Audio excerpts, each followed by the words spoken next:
But yeah, I just wanted to welcome to everybody to our Great Reef Census Understanding the Impact webinar with members of our Census Science Committee. So we've got Dr. Katie Chartrand, who is from James Cook University. We've then got Professor Chris Lawson from University of Queensland, and also Dr. Chris Lawson, also from University of Queensland, as you can see from his background as well.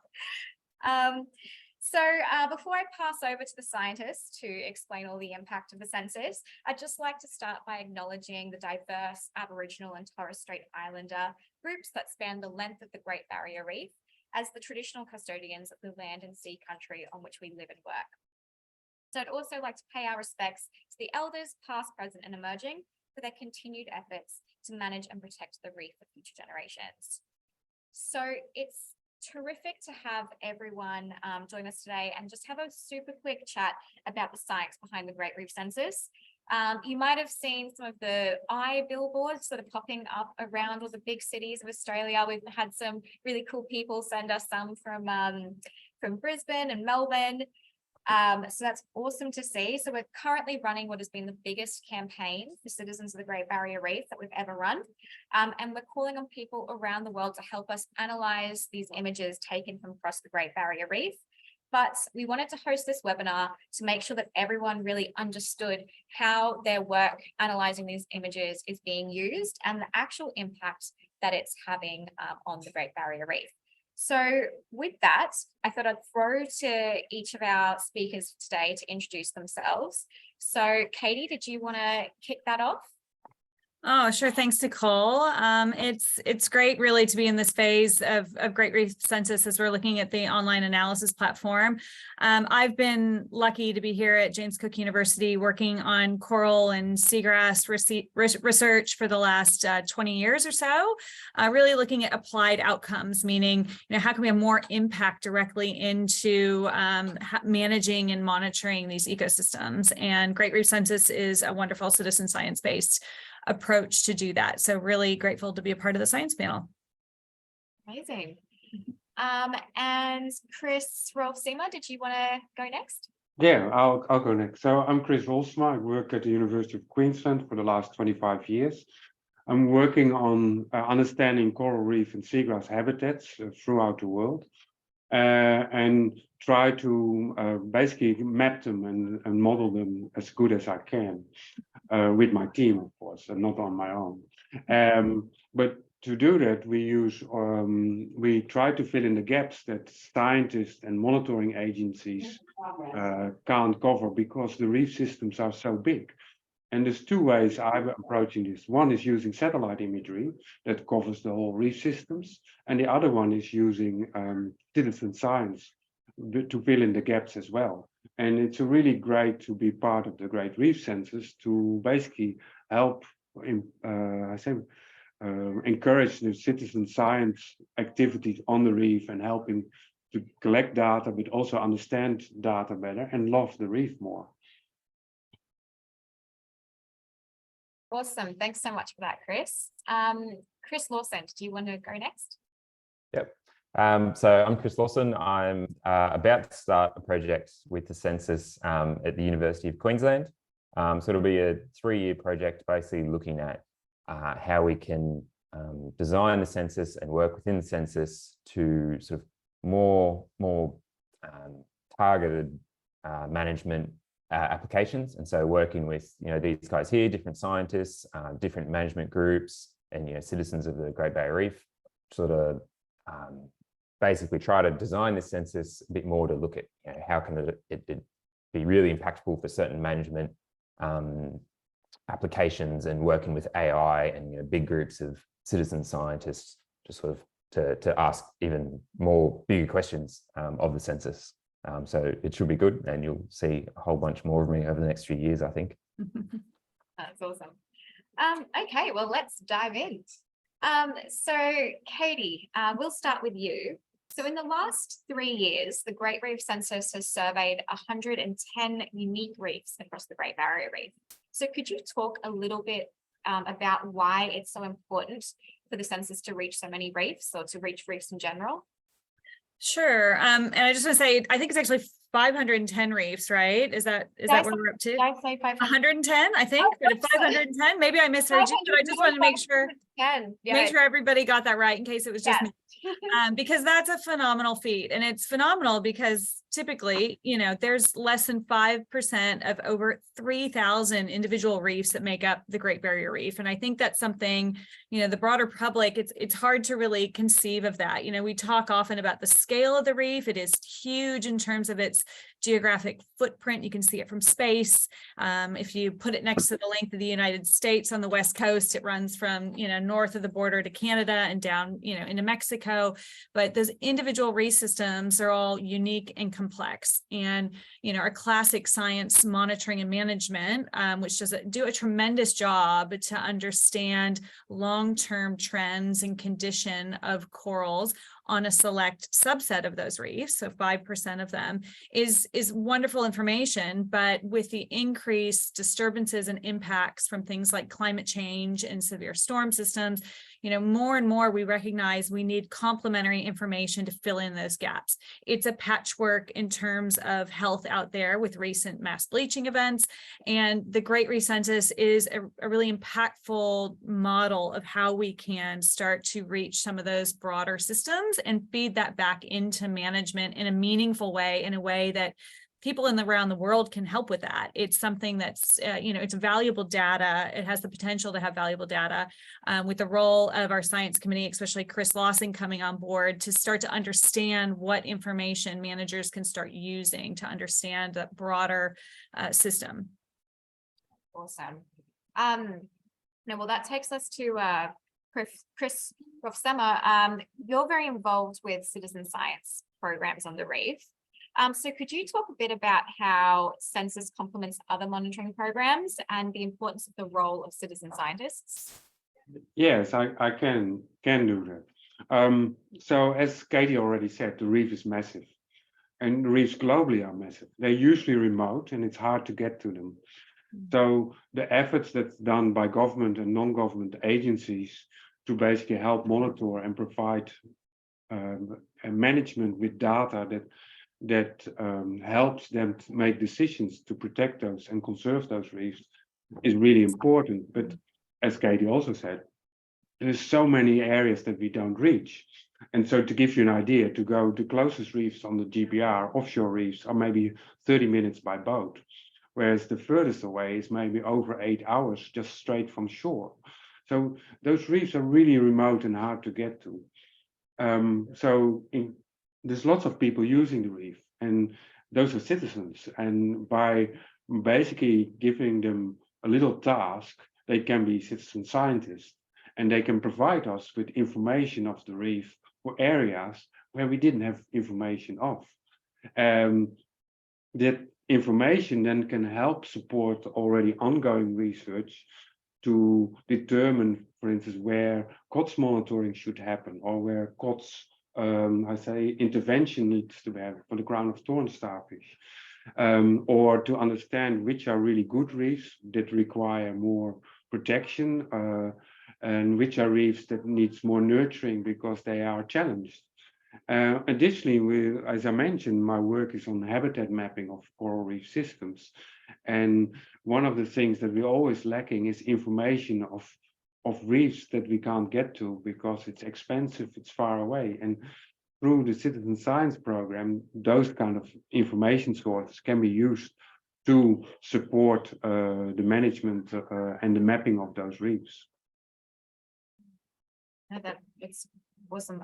So building on that, Katie, could you tell us about how reefs are chosen for the Great Reef Census expeditions that go out and do the photo surveys? Sure. So Great Reef Census, the home of that has really been here on the Great Barrier Reef, I should say, and how we've been able to prioritize our efforts of where we're sending citizens and where we would like them to prioritize that effort has really been driven by conversations with managers that have the ability to pull levers that can help reefs, as Chris spoke to, around those particular challenges they have. And with things like crown of thorn starfish, which eat coral. We've had, unhealthy outbreaks that are damaging some of these reef systems. One of the direct ways that we've been able to assist in these early days of Great Reef Census is helping to prioritize where those boats are getting out to cull those crown of thorns starfish. So for looking at the 3,000 plus reefs, we can use that information and understanding of what they're needing and start to target our efforts and going, well, we know that the great science programs and long-term monitoring programs are already getting to certain reefs. Let's lower those on our prioritization process and really push to the top other reefs that we know are really hard to get to, but we know we have spear fishermen that might be going out to those reefs in the area, or we have expedition vessels that are going out for other science or tourism needs. And how can we, assist with getting information that feeds back to managers so they can better prioritize those reefs. We also know that, through the natural processes of, reef sort of recovery from falling disturbance is that they use those big mass spawning events where egg and sperm are released into the water column to generate that new generation of offspring. Well, we know that certain reefs that are doing really well, they're big suppliers of that spawn, those new sort of coral babies that put into the system. If we can focus on where those real sources of spawn supply from healthy reef systems are, that can help reefs maybe downstream that aren't doing so well. So we use that information to really prioritize where we want to put our efforts. So reefs that we know might be challenged based on sort of some of the models and science that's gone into that, and also reefs that we know are doing really well, and we want to just confirm that. So we have to rely on models, mathematical models from our desktop work, but really Great Reef Census allows us to get out there in the water and then validate that. So we want to prioritize checking on some of that information and update what we know in real time so that we can provide that back to managers to help pull those levers and make decisions. So that prioritization process is something that we do annually when we look at going back out into the water to collect new information. And that allows us to really feed back relatively quickly based on the previous year's analysis of those photos to help target where those boats, like for crown of thorns starfish, are going and other management needs that they may have. Wow. Awesome. And talking about analysis, if we move on to the sort of online citizen science side of things, Chris Roelfsema, would you mind talking to us about, when people are online analyzing the images, they're asked to identify 3 different types of coral and also to estimate coral cover. Could you talk about why that's important information for scientists and reef managers? Yes, I can. So first of all, coral cover is a good indicator of how the status of the reef is, and especially if you do that regularly, if you do it over time. Mm-hmm. And a high coral cover means also that there's a lot of habitat where fish can eat, can live, organisms in general, invertebrates as well, and can hang out. And as a result of having a good, healthy habitat, it attracts other animals as well to go hunting. So a fish habitat, a reef habitat, which small fish, big fish, with sharks, with pelagic fish around it, that would be a really nice situation. So a lot of that is driven by how healthy the reef itself, how healthy the coral is. And then within the corals, we are looking at, so that's why it's important to know coral cover. And within the corals, we look at branching, massive, and plate corals. Now, if you have the branching corals, then the branching corals are good hideaway places where animals can stay, and it grows fast, like 12 centimeters a year maybe, but it can break off fast also. So it's a specific area where the massive corals, they're around, hard for animals to hide, but they are very sturdy, they stay long, but they grow slow, half centimeter a year. And if you then have the plate corals, then they're like plates going over each other. They actually provide a lot of coverage and habitat for animals to hide, and also a lot of food to hide in. So as a result, a good reef with lots of covering plate corals is very, very interesting to understand where it is and how it's growing. And especially we know that there's a relationship with those corals and where crown of thorns like to hang out as well. the better we know that, the better management can make decisions in regards to crown of thorns. But this is not only looking at the Great Barrier Reef. In future, we hope to look globally as well. And the approach that we're using is suitable to do anywhere in the world, unless once we have the engine in place to get the citizen science organized and look at those reef systems. Awesome. I think I'll mention as well, just to everyone on the call, if you have any questions as you're listening to us chat, put them in the chat or in the Q&A section, and we'll get to them at the end. But for now, I'll just ask a question to Chris Lawson. So could you share with us how citizen scientists works with AI to achieve comparable analysis results to that of images analyzed by experts? Yeah, sure. So Confusing question. I got you. So as we know, Census goes out and collects all these images on the reef, and then these are analysed as what Chris has just spoken about regarding total coral cover and the types of coral that are present here. If you've gone on the Great Reef Census and analysed some of these images yourselves, you'll know what I'm talking about. But previously, this was all done by experts, so trained experts that go around and look at each image individually and manually go through and figure out, this is sort of 10% branching coral, 10% plating coral, 10% rock, whatever it is. And they're doing that for every image. And it works, but it's quite time consuming. And now there's tens of thousands of images coming in. There's going to be more by the end of this year, and then the year after that, and the year after that. And so there's just going to be, a lot of images coming in, hopefully. And so this is where the citizen scientists online platform and the artificial intelligence comes in.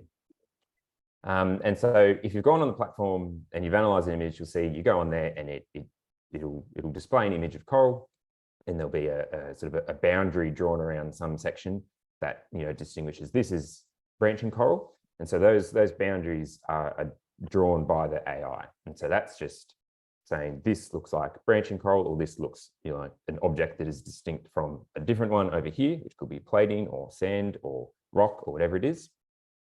And then citizen scientists online just go along, and as an area is highlighted, they select one of 6 options that Chris has already spoken about, and you can just click through, and it's quite straightforward and quite it's not very time consuming at all. And so we can take all those images, put it together for each reef, and sort of get an idea of what's going on at each site or each reef, whether it's Lady Early Island or Fitzroy Island or whatever it is, and sort of then build it up across the whole Great Barrier Reef. So the results from this have been quite good from what we've seen so far. So this sort of process it looks to be sort of within a couple % accuracy of what the trained experts were getting, which is really good. So if the trained expert said there's 50% coral in this image, this process I've just described, we might get 49 or 52%. And so it's quite close. And this sort of level of accuracy is needed for management, as we've already spoken about. This is going to actual management decisions. And so the difference between 5, 10 or 15% coral cover is important in terms of how you prioritize different reefs. And so whether there's a crown of thorns starfish outbreak happening there, or whatever it is, if we know this quite accurate level of what's going on in that reef, Census can collect this information and then basically hand it over to management to then go implement real world management applications. Oh, awesome. Thanks, Chris. Building on that, why do you think that citizens or citizen scientists are so central to being able to scale up data collection? I know you touched on it sort of in your answer, but in terms of where AI lacks, like how are citizens valuable to that role? Yeah, so there's quite a few avenues, and hopefully I'll be exploring a lot of this over the next few years as well. It'll just get better and better. But there's quite a lot of avenues that we can improve, both I think the accuracy and the scale of what we're doing here. And so, the AI is, if you've gone online and done the image analysis yourself, you'll know that AI is pretty good at distinguishing different things, sand and water and different types of coral. It does, a pretty good job. But like any technology, it's not perfect. And so, particularly for images with really low coral cover, the AI is not as accurate in those as it is for sort of middle of the range coral cover. And so there's things like that where just the human eye might be just better at distinguishing, or, certain types of images or certain characteristics like angle or water conditions or something that the human eye can be better at. But there's a lot of sort of scope to integrate both the AI and the citizen scientists more sort of more sophisticated, I guess. Even just having AI analyze an image, and then if we get 100 people to look at an image, that sort of distribution of what everyone thinks tells you information about it, and what it's good at, what it's not good at. Look at outliers and take the averages of them, or if there's a big difference between what the AI says and what the human says, that's probably worth investigating. And there's other things that, for example, the AI might be really good at identifying shapes, and it seems to be, but it may take the citizen scientist to sort of distinguish between alive and dead coral, because it's a bit more about color and texture, and it's a little bit more complicated. Or we can do things where, the AI sort of categorizes images into certain sort of, based on some characteristics, whether it's coral type or reef type or something, and then can send that to specific citizen scientists who want to sort of specialize in, analyzing one type of photo. And so they can be really good at that. And the AI can sort of triage these images into different people. There's all sorts of things we can do like that can be built on in the future as well. Even just flagging images where crown of thorns starfish or their scarring are present can be useful. So we can say, the system or the citizen scientist flags these, and then, they can, flag in the system and be sent to the trained experts or just straight to management to investigate. So yeah, there's sort of lots of ways it's going to more cohesively merge together, but be constantly evolving and improving. So we just need lots of people to do lots of analysis, make my job easier. Yes, definitely. Lots of people doing analysis. Chris Roelfsema, do you have anything to add in terms of scalability and why that's so important for citizen scientists, for citizen science? This is absolutely scalable. And why is that? Because a lot of divers, snorkelers, spear fishermen will take photos already of the reefs where they're going. And so we basically tick into that, like say, okay, if you take a photo a bit on a specific way, and basically a landscape photo, and then after you come up, load it up and provide coordinates, and we can do something with it. It gives us a first start of getting an enormous access to a set of data that we otherwise wouldn't get. And that doesn't count only for the GBR, that is globally. Like there's so many people traveling all over the world and diving and snorkeling in different places. So the value of that kind of information is really high. Then next to that, the development of more cameras, smartphones that have GPSs and cameras included in the smartphone, and have a timestamp, and also that it gets more accessible, and all those cameras are waterproof. We don't have to spend lots of money to send out cameras. No, people have those cameras already. The GoPro camera, for example, can work already to do that job. So basically, yes, it's very scalable. And if we with the Great Reef Census, we take care there's an environment where people can upload those cameras, but where the photos also get analyzed and provide, let's say, a first warning sign if things are changing or not, where then management can respond to. And yes, no doubt about it, it is scalable. Awesome. Well, we've only got 5 minutes left, so I might just ask one more question to everyone. So how do you see the Great Reef Census being relevant in the face of climate change? Katie, I might get you to start off on that one. Oh, sure. So, climate change it can be doom and gloom, right? Like it's scary stuff. I mean, it's hard, I think, for us and our science hats on and what we see out there. And we're lucky enough to be able to get out on the reef on a fairly regular basis and see the changes, but it can be daunting. And I think having things like Great Reef Census that highlight the beauty and the patchwork nature of what's out there, and that we can all participate in something that we can do. It's that grassroots that we see more and more every day about how impactful you can be when you come together as a collective. And I think it's the importance of bringing together things like AI and technology that complement, the human side of this. It's getting one person out there that's going to be collecting images or analyzing those photos, and they talk to their friends and influence, their neighbors around how they view, reefs around the world and how we can actually have impact. So I think it's important to think about scaling really does come down to the individual, and Great Reef Census has the potential to reach globally. Even if you've never been on a reef before, you can see the impact from how this is translating from in water back out to managers with real world outcomes for them to be able to use to help these reefs. Great answer. Chris Lawson, did you want to add to that? Yeah, very good answer. I think it's going to be very valuable going forward to have a system in place already to sort of monitor ongoing changes. Obviously, these are very dynamic systems. And so as there's, multiple stresses and multiple things like climate change having impacts on these reefs, I think it's going to be very useful to have a built-in system that can scale, where we have, lots of people going out, taking photos, doing the analysis, and we have the system where we can already see, look at it over the years and see how things are changing. So obviously there's a lot of government agencies doing this kind of thing as well, but as we say, the reef is massive, and then there's a lot more reefs across the world, and so it's going to be really useful just to have a system in place that can sort of just proactively monitor this as things go on, and then we can look back in time and see sort of what are the historical changes that have occurred, and then work from there. I think that'll be really valuable.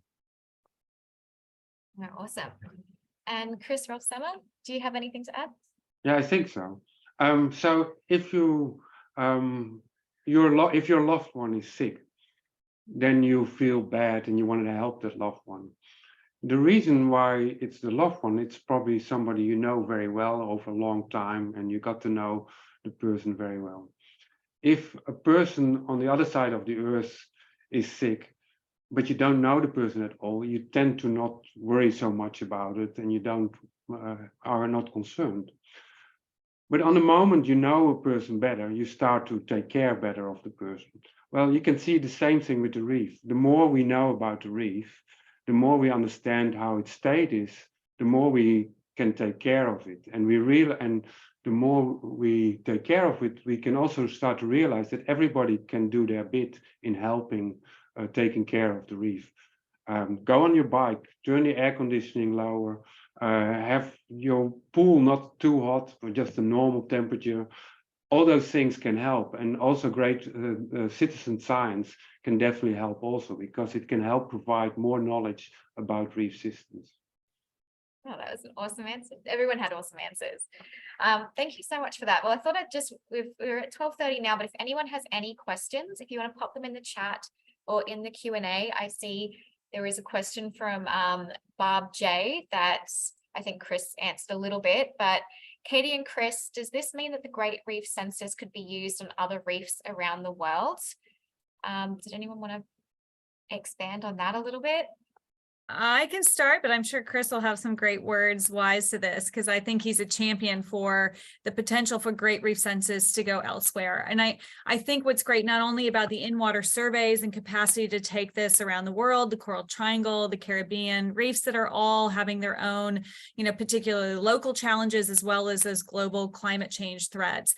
But I think also our online analysis platform has the ability to be modified and really target specific concerns and issues that are happening in those parts of the world. And that's what's been important for us in looking at how we put the foundations down of Great Reef Census, that it can scale and be transferred and applied in a way that fits the needs of a certain area and managers in that area.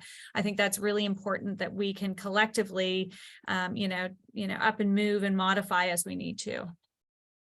Nice. Chris, do you want to add to that? I actually already said, there's no doubt about it that this can be made global. COVID showed us that people can make a change in their daily lives. So for me, that is the positive things of COVID, is that I learned that we can make a change. So if we want to make a difference, we can. And the Great Reef Census is one way to help together to collect more information about the reefs. And cameras are there. People just need to be willing to start collect information and tell others about the beauty of the reef. Awesome. We've just got one more question before we finish up. So this one's from an anonymous person. So can anyone do the analysis, or do you need to have knowledge like these amazing scientists? I'll speak up. I think the most important thing about this is that we've ensured the questions we're asking anyone can answer. It really is targeted. If you've never managed to visit a coral reef before, I originally come from a very landlocked 1,000 miles from an ocean place in the United States. And I think anyone back there has the tools at hand, going through the platform and instructions that are there to help really provide important feedback. It's all about targeting the question to meet sort of the audience or who's involved. Simple data is incredibly powerful when you scale that up. We're talking about thousands of images across over 500 reefs so far. And when you were even talking about presence and absence of a particular type of coral, that tells us an immense amount of information about that reef in itself. So that's invaluable. And we've really tried to target the platform to ask those key questions that anyone can get involved with. Of course, I just want to plug that feedback, we're always learning. And I think that needs to come from those people that are out there using this tool and helping us to learn how to do it better. It's not a fixed system. We want to improve this every year that we're involved with it and make sure that it's meeting, the needs of the citizen scientists that are contributing for us. And we want to give that feedback as well. Thanks, Katie. If anyone else wanted to add to that, you're welcome to. Otherwise, I think we might wrap up. But we're all good. Awesome. All right. Well, thank you so much to everyone who's joined us today. I hope you've got a lot more of an understanding about the impact of the census and how much everyday people can actually do by helping to analyze these images. So thanks again for joining, and thanks to our amazing scientists for joining us today and explaining everything. So this webinar was recorded, and it will be emailed out to everyone who's attended today, but it will also be available on our website too. So thanks again, everyone. And yeah, we'll see you soon.